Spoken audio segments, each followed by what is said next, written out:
Berikut adalah kronologi operasi tangkap tangan OTT terkait dugaan suap dalam proyek pengadaan barang dan jasa di Badan Nasional Pertolongan dan Pencarian Basarnas tahun-tahun 2021 sampai tahun 2023. Informasi awal, KPK menerima informasi dari masyarakat tentang dugaan penyerahan uang terkait pengondisian pemenang tender proyek di Basarnas.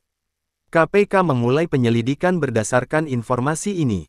Penangkapan pada Selasa, tanggal 25 Juli tahun 2023, tim KPK mendapat informasi adanya penyerahan uang tunai dari pihak swasta berinisial MR kepada pejabat Basarnas, Letkol Adem Afri Budi Cahyanto ABC, di salah satu parkiran bank di Mabes TNI Cilangkap.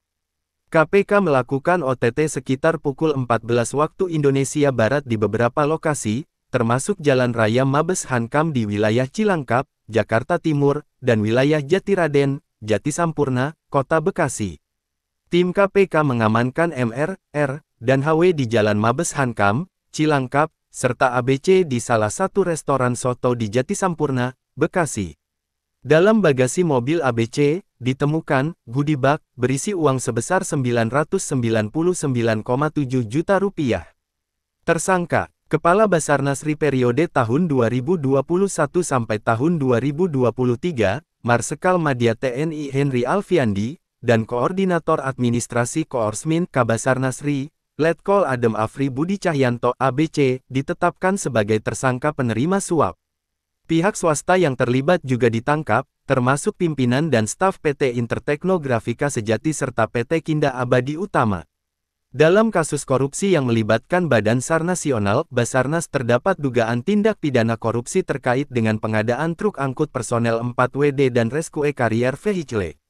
Proyek pengadaan ini terjadi di lingkungan Basarnas pada periode tahun 2012 sampai tahun 2018 dan merugikan negara sebesar Rp20,4 miliar. 3 tersangka yang terlibat dalam kasus ini adalah mantan Sekretaris Utama, Sestama, Basarnas, Max Rulan Boseke, Kasubdit Pengawakan dan Perbekalan Direktorat Sarana dan Prasarana Basarnas, serta Direktur CV5 Mandiri, William Widarta. Kronologi pengadaan truk angkut personel 4WD di Basarnas. Usulan pengadaan. Pada November tahun 2013, Basarnas mengajukan usulan pengadaan truk angkut personel 4WD senilai Rp47,6 miliar dan Rescue Carrier Vehicle senilai Rp48,7 miliar. Kebutuhan ini berdasarkan rencana strategis Basarnas tahun 2010 sampai tahun 2014. Rapat tertutup. Setelah Dipa Basarnas ditetapkan pada Januari tahun 2014, mantan Sekretaris Utama Basarnas, Max Rulan Boseke, memberikan daftar calon pemenang tender kepada Anjar Sulistiono, pejabat pembuat komitmen, dan tim Pokja pengadaan di Basarnas. Pelanggaran. Anjar menyusun HPS harga perkiraan sendiri, menggunakan data harga dan spesifikasi yang disusun oleh pegawai William Widarta. Hal ini melanggar ketentuan Perpres No. 54/2010 tentang pengadaan barang jasa pemerintah. Lelang dan tersangka. William Widarta mengikuti lelang menggunakan bendera PT Trikarya Abadi Prima PT TEP, dan perusahaan pendamping PT ORM Omega Raya Mandiri, serta PT GIM Gapura Intan Mandiri. Kasus ini merugikan negara sebesar Rp20,4 miliar. 3 tersangka yang terlibat adalah Max Rulan Boseke, Anjar Sulistiono, dan William Widarta. William Widarta berperan sebagai pemilik perusahaan yang terlibat dalam pengadaan truk angkut personel 4WD di Basarnas. Dia mengikuti lelang menggunakan bendera PT Trikarya Abadi Prima PT TEP, dan perusahaan pendamping PT ORM Omega Raya Mandiri, serta PT GIM Gapura Intan Mandiri. Perannya dalam kasus ini menjadi salah satu fokus penyelidikan terkait dugaan tindak pidana korupsi. Max Rulan Boseke adalah eks-sekretaris utama, Sestama, Basarnas yang terlibat dalam kasus korupsi pengadaan truk angkut personel 4WD di Basarnas. Sebagai kuasa pengguna anggaran KPA, perannya dalam proses pengadaan menjadi fokus penyelidikan. Anjar Sulistiono adalah mantan Kasubdit Pengawakan dan Perbekalan Direktorat Sarana dan Prasarana Basarnas yang terlibat dalam kasus korupsi pengadaan truk angkut personel 4WD di Basarnas. Sebagai pejabat pembuat komitmen PPK di Basarnas, perannya dalam proses pengadaan menjadi fokus penyelidikan. Berikut adalah langkah-langkah ideal dalam proses tender pengadaan truk angkut personel 4WD di Basarnas tanpa korupsi.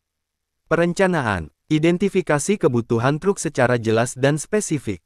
Buat rencana pengadaan yang mencakup anggaran, spesifikasi teknis, dan jadwal pelaksanaan. Pengumuman tender. Umumkan tender pengadaan truk secara terbuka melalui media resmi. Pastikan informasi tentang tender dapat diakses oleh semua pihak yang berminat. Penyusunan dokumen tender. Persiapkan dokumen tender yang lengkap dan jelas, termasuk HPS harga perkiraan sendiri. Tetapkan kriteria evaluasi yang objektif dan sesuai peraturan.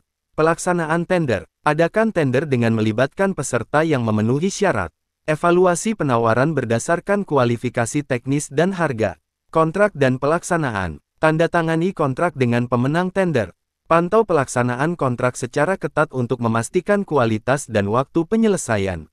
Pengawasan dan audit. Lakukan pengawasan selama pelaksanaan proyek. Lakukan audit independen untuk memastikan kepatuhan dan transparansi. Dengan mengikuti langkah-langkah ini, proses pengadaan truk dapat berjalan dengan baik dan bebas dari korupsi. Sebelum kasus korupsi yang melibatkan pengadaan truk angkut personel 4WD di Basarnas, terdapat kasus lain yang juga melibatkan Kepala Basarnas. Pada tahun-tahun 2021 sampai tahun 2023, KPK menetapkan Marsekal Madya TNI Henry Alfiandi sebagai tersangka dalam korupsi 3 tender pengadaan barang dan jasa di Basarnas.